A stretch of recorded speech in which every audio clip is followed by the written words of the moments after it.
around the roses, pocket full of posies.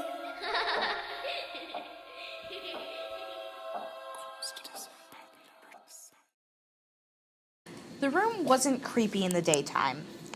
Just a normal child's bedroom. Baskets of toys surrounded the walls. A narrow path to the bed led by the window. The room's only other door was the closet on the other side of the bed.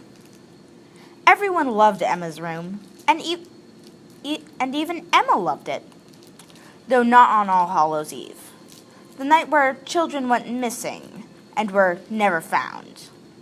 At least, to say, not in one piece. Emma's parents tucked her into bed and left, but not without turning off the lights. Emma was asleep until she started to hear the tapping sound coming from her window. She turned to see a bat tapping at the window. Though her parents said never to do it, she left the bed. A fatal mistake. Emma walked over to the window and opened it. The bat flew in. Then it was not a bat, but a woman, in a long black dress. She bent down till she was Emma's height. Ever wondered what the land of All Hallows Eve is like, mortal? Emma, mesmerized, nodded her head. With that, the woman grabbed her and flew off into the night. Emma's parents never found her. But now, on All Hallows Eve, you can sometimes see dark shadows walking along the street. Now Emma is one of those people now. And she loves it.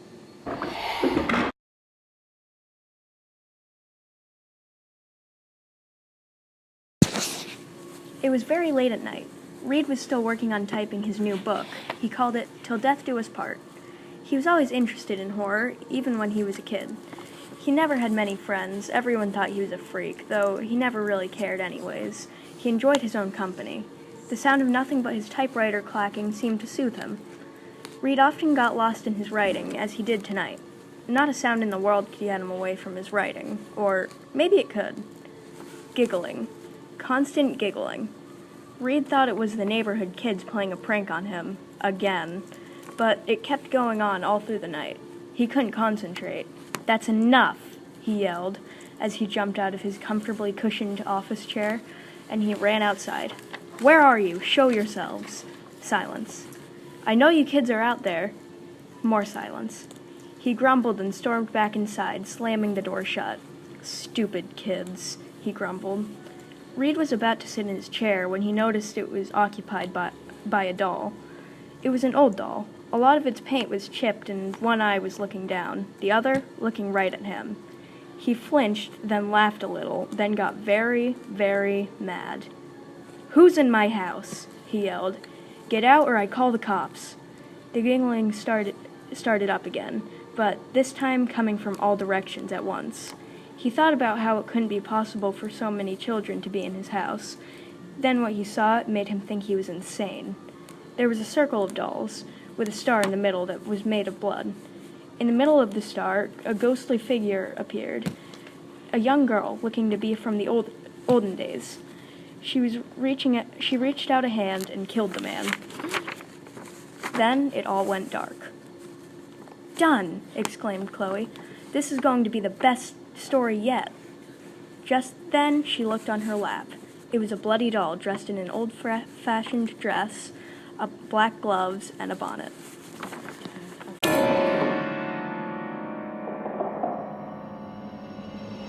One night in an abandoned graveyard, a man was pacing on a gravestone. He was wearing a white mask. Some people called him insane. The reason why was because he always carried a knife in his pocket, but only one person knew the real truth. Oopsie, they're in no condition to tell us. Everyone knows why they're gone and who killed them. The masked man, obviously.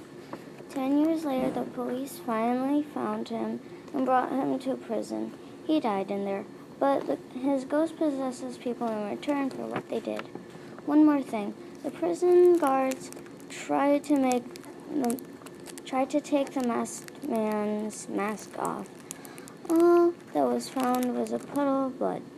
Now the masked man is on the loose in South Portland. The end.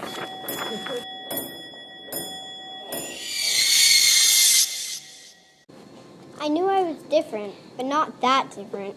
My name is Hannah Rose Wither. I'm a ghost. I am only visible on Halloween every 5 years. The rest of the time, I am floating around with my ghost friends. In human years, I am 14, almost 15. I died when I was 8. I just want a human friend, not a ghost friend.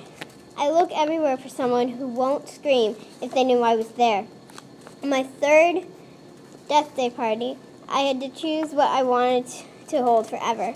Most girls my age chose swords and weapons, but I chose Rose because my middle name is Rose and because my sister Mia's middle name was Rose. She's still alive, but they wiped her brain so she would forget me.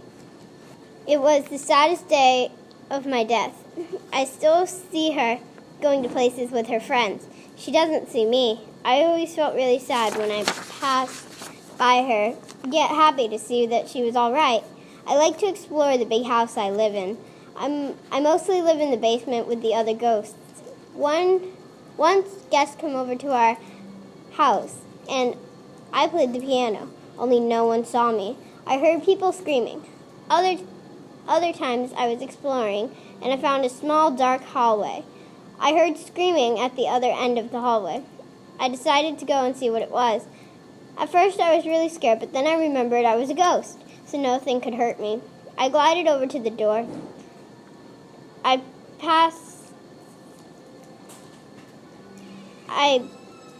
went right through the door. What I found was not what I expected. I found a pile of blood and someone's old dress and shoes. She had been a royal guest, I thought. I was so scared.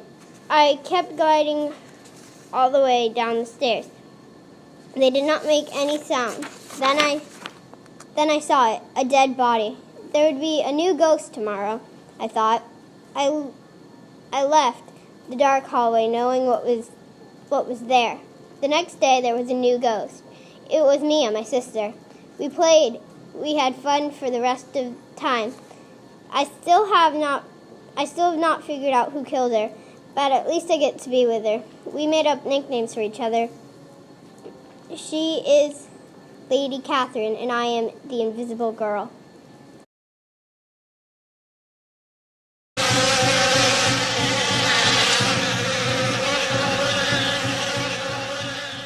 The farmer's secret. Everyone was afraid of the farm at the end of Keppel Street. No one knew why exactly. Maybe it was the hot-tempered farmer who lived there. Maybe it was the gruesome ways he made his ham. Or maybe it was the tall fence that blocked it off, sometimes said to be seen with scarlet liquid dripping from it at the witching hour. No one knew, but something about that old farmhouse scared the citizens of Woodgrove, Maine. Locals called it haunted, but even the children knew that was silly, so one day a group of friends were hanging out there, daring each other to climb the fence and check it out. So one boy succumbed to his best friend's dare. No one has seen him since.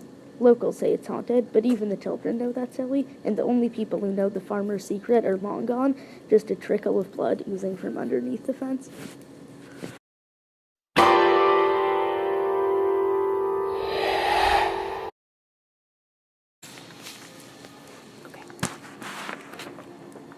Okay, so you're probably wondering how I ended up spending a year in the hospital. It all started out at lunch back when I was in boarding school. Strange things started to happen. First, my glass of milk tipped over. No one even touched it. Then as I started to clean up the spill, my sandwich exploded. A few people helped me clean up the mess. Later, when I was putting on my pajamas, I heard a creaking noise. I glanced around the room. Nothing but a few of my friends were friends. So I went downstairs to watch a movie. with my best friend. The movie was about these three girls who wandered around the graveyard and how people reacted to our pranks. As soon as we turned on the TV, a zombie's face appeared on the screen. We looked at each other, paused for about 30 seconds, and then burst out laughing. Then we started the movie. The movie is great. We went upstairs to our room, tried to get the door to open, but it was locked. One night, I was in the dark forest going for a walk. Next thing I knew, I wasn't. This is sort of different parts, so this is the next part. Rosie was walking along the forest path. She looked like a perfect victim. Dark brown hair, tan skin, hazel eyes. But back then, I did not know what was coming up. It was a perfect day, I thought as I looked out my window. I decided to go for a walk along the trail in the forest. "Mom, I'm gonna go for a walk," I called as I threw on my coat. "Okay, be back by 5 o'clock, Mom said. Mom called back as I walked out the door, soaking in the sun. I knew I wanted to go along the forest trail. As I headed towards the forest, I said hi to all the people I knew. Finally, I had started along the trail. But as I walked, it felt like someone was watching me. I looked around, but all I saw were trees blowing in the wind. Then suddenly I heard footsteps behind me. I rolled around, but there was nothing there. But when I turned back around, there was a girl who was almost a skeleton, in a black, tattered, frilly dress. But what really freaked me out was the vampire who accompanied me. There was a forest with a bunch of trees that had sharp spikes on them. They visited me in a dream a few weeks ago, but now they were here in real life, and they were all around my house. I heard wolves start to howl as a thick fog rolled in, and the fog was now in my house. It was so thick I couldn't see anything. Was I actually awake? So I left the house to escape the fog, but then I got lost in the forest. I couldn't see anything, but I could feel the spiky trees grabbing at my clothes. I tried to escape the trees, but I couldn't. They just kept pulling my clothes more. The harder I fought, the more trapped I became. Just when I thought it couldn't get worse, I heard a wolf howl again really close to me. And then finally I was free, and I ran away from the trees. But as I ran further, the howling got louder. I was being chased by a wolf through the dark and scary forest. It seemed like I was doomed when out of nowhere I found myself on a cliff. If I didn't jump, the wolf would get me, so I leaped into the air. Surprisingly, there was a big pile of snow at the bottom to cushion me. I had escaped alive, barely.